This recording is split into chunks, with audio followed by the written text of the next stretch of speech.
Transpose le second paragraphe du texte au présent. Alors dans le texte, le second paragraphe, je te l'ai passé en gris pour simplifier. Le paragraphe, c'est un bloc de texte qui commence par un alinéa, c'est-à-dire un petit retrait, et avec un retour à la ligne à la fin.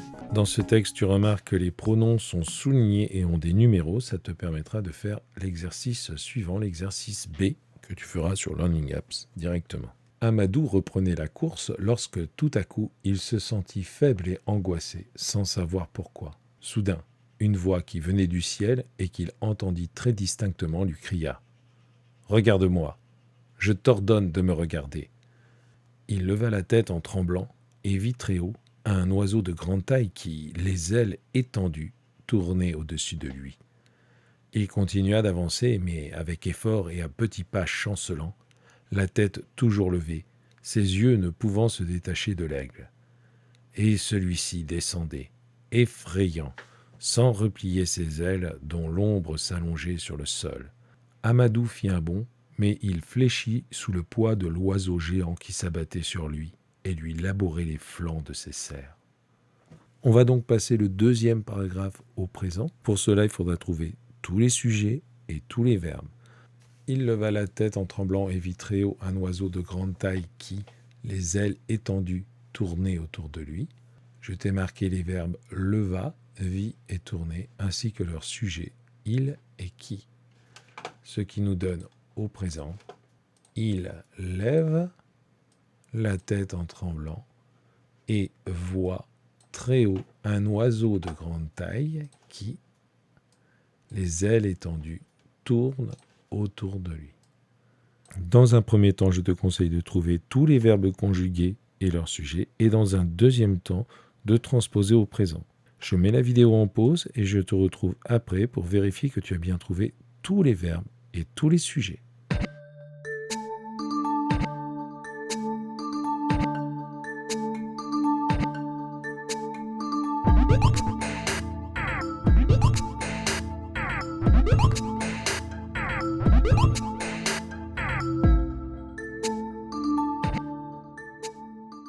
Il continua d'avancer, mais avec effort et à petits pas chancelants, la tête toujours levée, ses yeux ne pouvant se détacher de l'aigle. Ici, il n'y avait qu'un sujet, c'était « il », et qu'un seul verbe conjugué, c'était « continua ».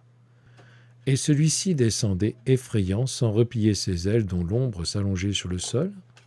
On avait un premier sujet, celui-ci, sujet du verbe « descendait », et un deuxième sujet, l'ombre, sujet du verbe s'allonger. Amadou fit un bond, mais il fléchit sous le poids de l'oiseau géant qui s'abattait sur lui et lui labourait les flancs de ses serres. Amadou, sujet de fit, puis il, sujet de fléchit, sujet de fléchit, ensuite l'oiseau géant qui.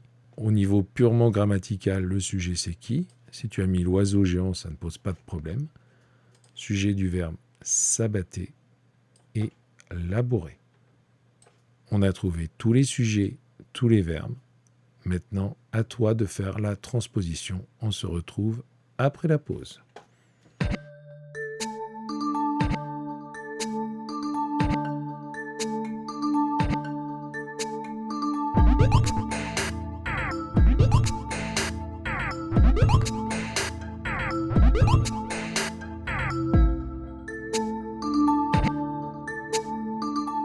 Il continua d'avancer, mais avec effort et à petits pas chancelants, la tête toujours levée, ses yeux ne pouvant se détacher de l'aigle.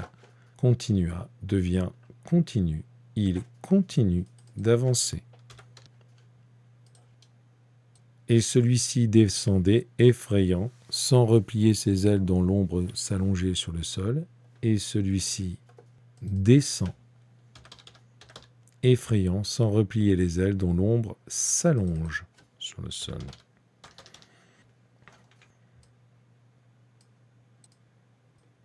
Amadou fit un bond, mais il fléchit sous le poids de l'oiseau géant qui s'abattait sur lui et lui labourait les flancs. Amadou fait un bond, mais il fléchit sous le poids de l'oiseau géant. Il n'y a rien à changer. Il fléchit, ça peut être du présent ou du passé simple. sous le poids de l'oiseau géant qui s'abat sur lui et lui laboure les flancs de ses serres. Sujet, l'oiseau qui, le verbe s'abat et laboure.